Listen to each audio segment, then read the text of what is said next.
Здравствуйте, товарищи!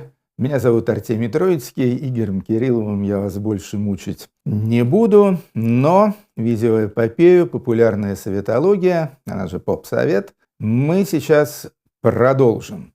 Сейчас у нас шестая уже серия, шестой эпизод этой самой советологии, и это вторая часть сегмента под названием «База», некоторые базовые вещи. Не так давно мы говорили об основах советской идеологии, а теперь поговорим об основах, опять же, самых таких корневых понятиях советского образа жизни.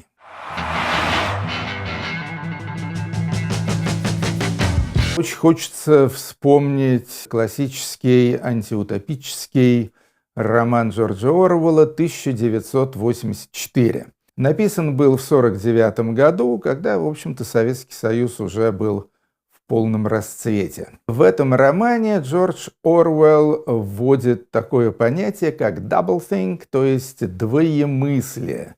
Двоемыслие – это как бы образ мыслей в тоталитарном государстве, когда человек вроде как видит одно, а внушается ему со всей силой пропагандой и вообще внешним миром что-то прямо противоположное. Типа, что черное – это белое, белое – это черное. Ну, у Оруэлла есть несколько, четких формулировок, типа «свобода – это рабство», «мир – это война», «невежество – это знание», ну или наоборот, «знание – это невежество» и так далее. В Советском Союзе вот этот закон двоемыслия действовал на 100%, но я бы дополнил бы эту штуку. Сначала мне пришла в голову такая формула в виде знака Мерседеса. Такие три луча, расходящиеся под одинаковым углом в разные стороны. То есть одно – это то, что человек видит и чувствует, другое – это то, что ему внушают, то есть как он мыслит, и третье – это то, что он при этом делает. Но на самом деле я бы сказал, что чем значок Мерседеса, тут скорее уместен был бы четырехстрелочный такой значок типа эмблемы Североатлантического договора НАТО. То есть первое, опять же, то, что человек реально видит и чувствует.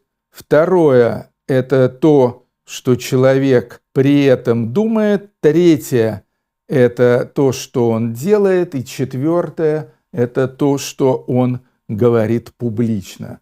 И надо сказать, что все эти четыре вектора – они друг к другу расположены перпендикулярно. При столкновении каждого из них возникает ощущение, которое сейчас популярно стало называть когнитивным диссонансом.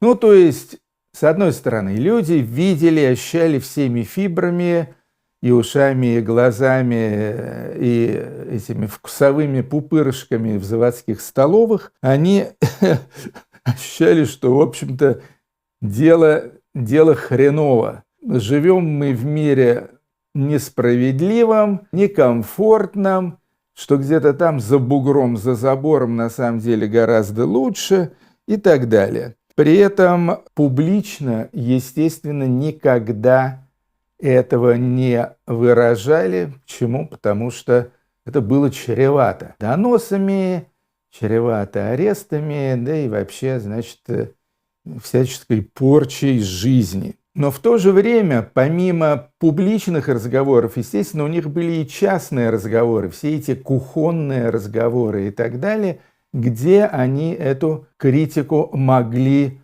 высказать и говорили что-то совершенно не то, что им внушалось советской пропагандой.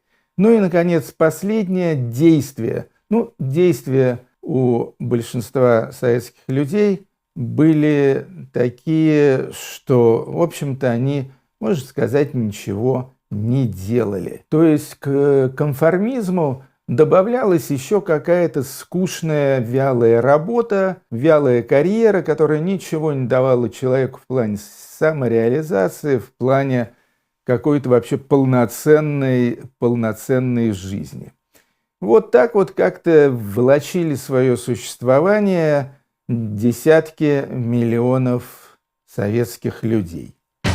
Были ли при этом люди, которые верили в советскую власть, в советский образ жизни, в превосходство советского образа жизни над буржуазным, западным? Конечно, такие люди были, но их было довольно мало, и я могу честно сказать, что лично я таких людей не знал. Скажем, мой отец, он, с одной стороны, был очень редким экземпляром убежденного коммуниста. То есть он верил как раз в марксизм, он дружил с Фиделем Кастро и Че Геварой и так далее, но при этом в советский образ жизни, в советскую идеологию, в советское государство он абсолютно не верил. За что, кстати говоря, был, по-моему, в 1981 году исключен из коммунистической партии. И считали его, значит, каким-то ревизионистом, леваком, еврокоммунистом. А вот таких людей, которые бы искренне считали, что все в Советском Союзе делается правильно, и что Брежнев молодец, и что Америка загнивает и отстает, а мы, значит, рвемся вперед в светлое будущее, таких людей я практически не знал. Это было, так же абсурдно, как утверждать, что сигареты Ява лучше, чем сигареты культовые в советское время, сигареты Мальборо. Всем было ясно, что, конечно же, одно дело Мальборо, одно дело Мерседес, а другое дело сигареты Ту-134 или машина Москвич. Итак, верующих в коммунизм в Советском Союзе было очень и очень мало, причем я так думаю, что во всех слоях населения. В общем-то, антисоветизм был, я бы сказал, нормой жизни, и все люди так более или менее понимали, что к чему, и более или менее понимали, что советская пропаганда вся, и телевизионная, и лекционная, и вообще она из каждого утюга неслась, что эта пропаганда, конечно же, лживая. Но конформизм, стадное чувство, да и просто инстинкт самосохранения удерживали людей от того, чтобы по этому поводу возникать. Были ли в Советском Союзе свободные люди, люди, которые вели свободный образ жизни? Да, в общем-то, были. Это называлось, кто-то называл это подполье, кто-то называл это внутренняя миграция и так далее, но такие люди были. Это были и какие-то интеллигенты, это была и какая-то хиповая, панковая и так далее молодежь. Эти ребята жили, стараясь минимальным образом соприкасаться с государством. То есть Борис Гребенщиков, один из таких людей, назвал это когда-то поколением дворников и сторожей. На самом деле, конечно же, это не было все поколение. Большая часть молодых людей состояла в комсомоле, делали карьеру, зашибали какие-то мелкие деньги на свои мелкие расходы. Но были и такие вот отщепенцы, скажем так. Сейчас, по-моему, это называется еще внутренняя эмиграция. В Советском Союзе, по-моему, такого словосочетания не было. Люди такие были. И их было достаточно много, и, в общем-то, я могу сказать, что тоже принадлежал, по крайней мере, одной ногой стоял в этом самом подполье. Хотя моя ситуация была чуточку более замысловатой. Были ли люди, которые боролись с совком, с советским образом жизни? Да, люди такие были. Это были такие профессиональные, сертифицированные антисоветчики, диссиденты. Смелые люди, несомненно, с которыми советская власть расправлялась, в общем-то, самым жестоким образом. То есть их при Брежневе, по крайней мере, я же вообще сейчас говорю о так сказать, о периоде развитого социализма, при котором я жил. По поводу сталинских времен тут я могу только какие-то отсылки иногда делать. Но вообще я исхожу из собственного опыта. Диссидентов, в отличие от сталинских времен, их не расстреливали, но их сажали, они сидели в лагерях, они лежали в психиатрических больницах и так далее. И, в общем-то, диссидентство искоренялось всячески.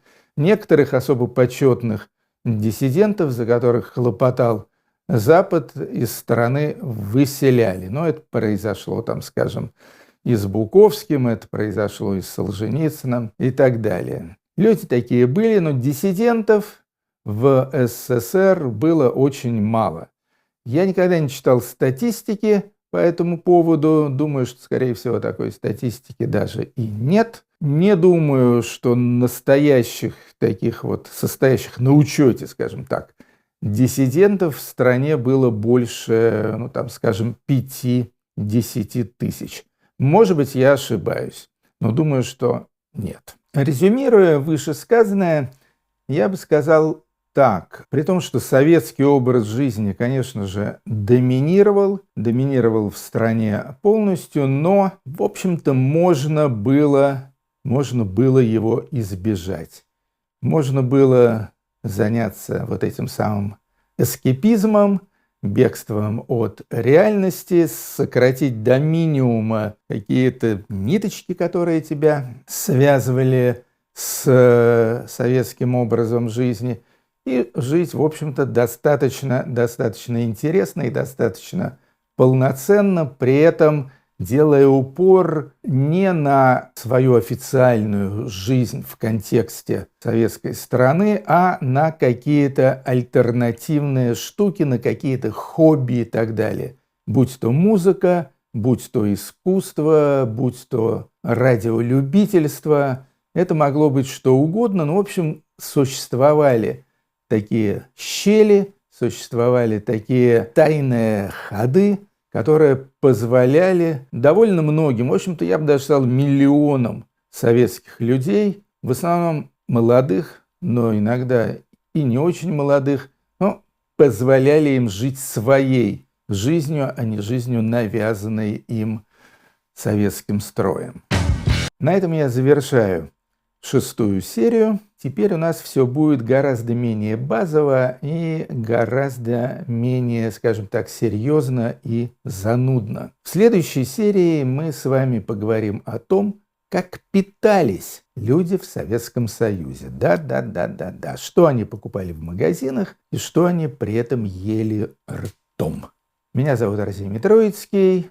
Это популярная советология. Я очень рад, что я покончил с теоретической частью. Она, надо сказать, далась мне с большим трудом.